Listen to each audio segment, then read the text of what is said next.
Good evening. I'm Nancy Grace. I want to thank you for being with us tonight. Natalee Holloway's father, Dave Holloway, and the man who brainstormed the plan to crack the case of Natalee's disappearance, Peter Vries.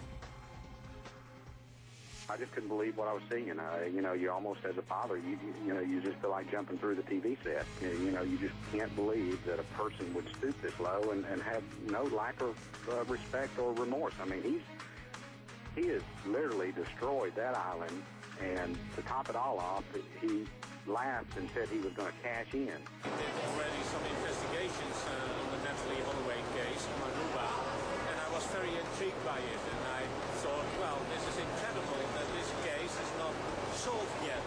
So then I said to myself, I have to do everything to solve this, and that's how it happened.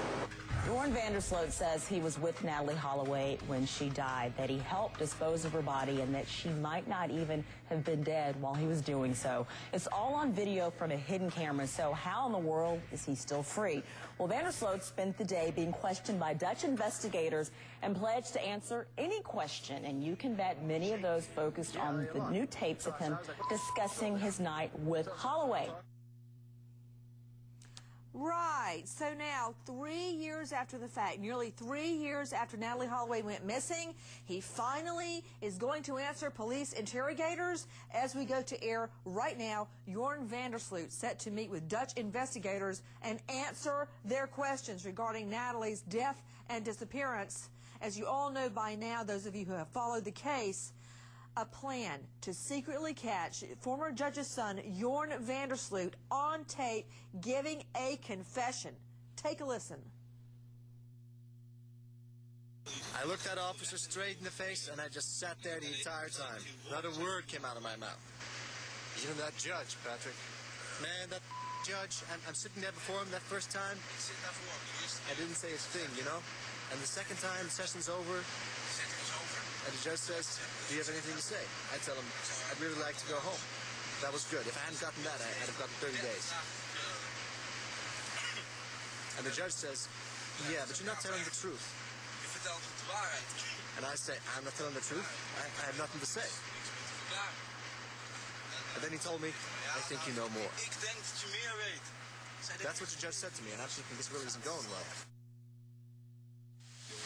This guy really knows what he's doing. Did he weigh her down to make her sink? No, I don't think so. You don't even know that? No. Did he ever tell you how he did it? Of course he did. How did he do it then? He just went out into the sea further and he just dumped her. He just threw her overboard just like that? You've been really lucky, you know. No, then you've really been lucky. That's what I say. I've been very lucky. Really lucky that he has been so stupid to do this, you know. I was even able to sleep that night. I just went home and went to bed.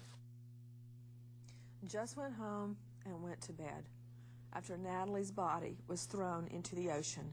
That was video from ABC's 2020. It's Jorn van der Sloot, completely emotionless about 18-year-old Natalee Holloway dumped at sea, according to him. Earlier, it was him mocking the justice system. I want to go straight out to Tracy Sabo, CNN senior producer, and then we'll be joined by Natalee's father, Dave Holloway, and the man who brainstormed this entire confession, Peter Vries. First, Tracy, I understand that Jorn van der Sloot finally speaking to authorities. Tell me about it. That's right, Nancy. Today we learned that he was questioned again by 3 Aruban investigators who flew all the way to Holland. Some contradictory information there on who actually asked for this meeting. The prosecution says Jorn himself had asked to speak to them. Attorneys for van der Sloot say that the investigators asked him, but nonetheless it happened today in Holland, and we are told by Jorn's attorneys that he agreed to answer any questions that they might have. But what came out of that, we're still waiting to hear. Straight out to Natalee's father, joining us tonight, Dave Holloway. We all feel like we know Dave Holloway because we have thought of him, prayed for him and his family throughout this entire ordeal. Dave, what good is anything van der Sloot says now? I mean, he's given so many different versions of what happened that night. Well, I just hope that he comes clean this time. This is his last chance.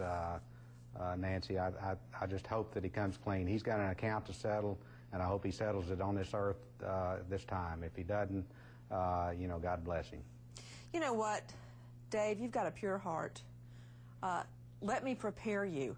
He's not going to come clean. He's not going to tell the truth. He's told so many different versions of what happened. But do you believe, Dave, at this juncture, after this secretly taped confession, he's got to either say, I was lying when I was on tape, or she died, your daughter, died of some type of a convulsion, and I panicked through her to see. Is he locked into that statement? I'd be surprised if he told the truth this time. I think his pattern is the same pattern, try and lie and get his way out of it. He's tried to avoid this justice system for a long time, and you know, I'm afraid it's going to come back and haunt him someday. Dave, did you learn anything additionally from the Dutch version of this interview as opposed to what we heard here in America? There was a few discrepancies. One of them was that she was foaming at the mouth, which would indicate possible use of GHB. On the other, there was an indication that Jorn was slipped a cell phone by his father while he was in prison. How? He got a cell phone from his father, the former judge, while he was in prison for what, Dave? I guess to communicate on what answers or whatever. I'm really not sure. That was the Dutch version, and I think Peter de Vries could answer that right. a lot more clearly than I could. And let me go to Peter de Vries. Everyone, we have seen Peter de Vries briefly on other networks. Here he is with us tonight, taking your calls live. Mr. de Vries masterminded this plan to crack the case of Natalee Holloway's disappearance. Mr. de Vries, thank you for being with us. Mr. de Vries, how did you get the idea to do this to start with?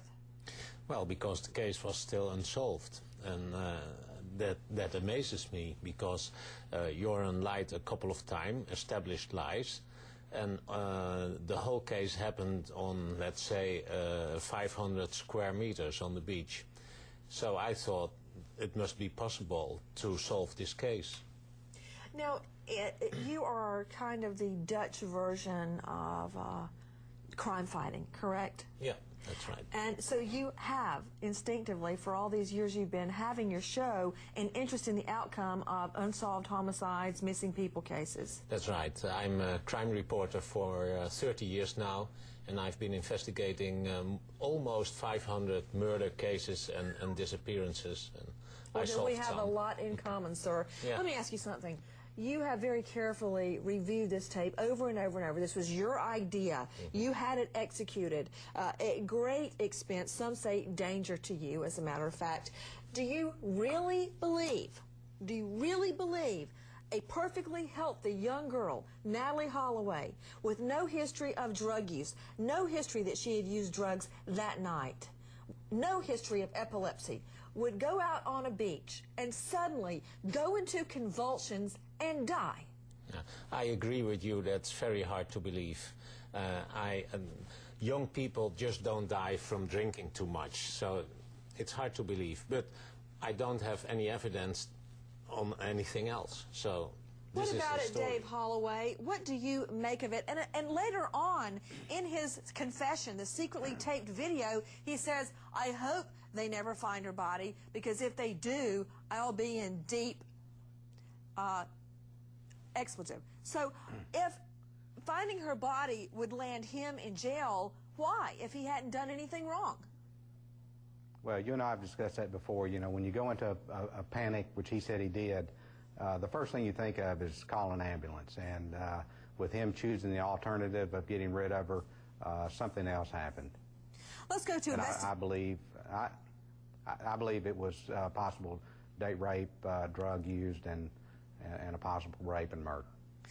Back to Peter de Vries, Dutch investigative journalist, joining us live, and we're about to start taking your calls. Mr. de Vries, was there a difference? Did he ever say Natalee foamed at the mouth? Natalee what? Had foam coming from her mouth. No. He denied that. He denied that. Yeah, Patrick asked him that. Was there any foam out of the mouth? And he denied it. No, he said, I didn't see it.